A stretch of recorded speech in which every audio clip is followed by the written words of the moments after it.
tận đi về trần tì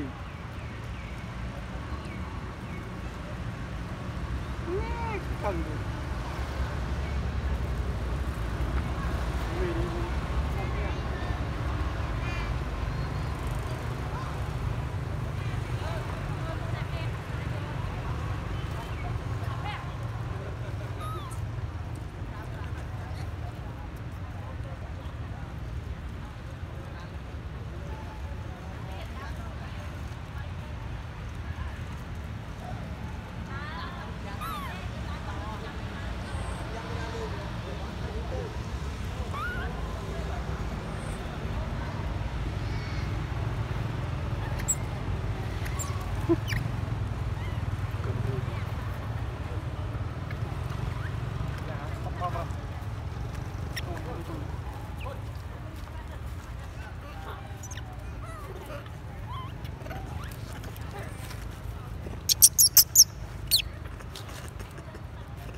ai không phơi thô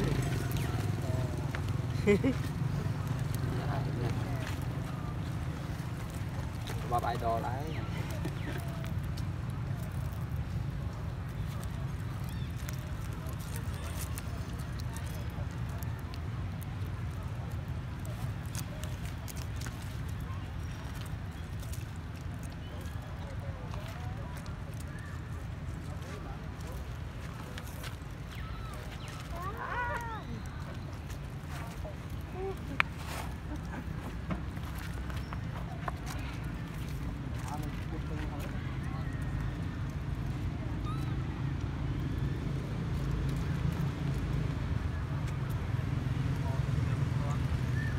không bay một tí máu thôi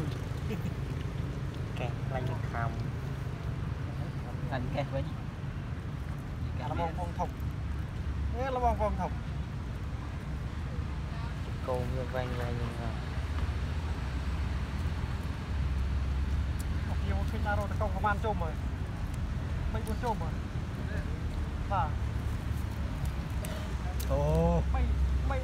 con chôm mà khách ta có ăn thấy con đỏ à chứ con đi lụa lên na đơn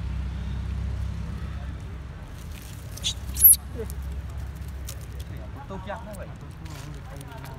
cho bao con chắc anh nhỉ sao đang cho bắp chiên tôi gì cho nó xả sọt thôi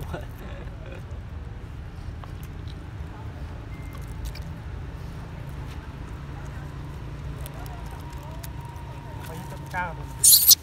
nó ngọc cái này cái mấy ngày nào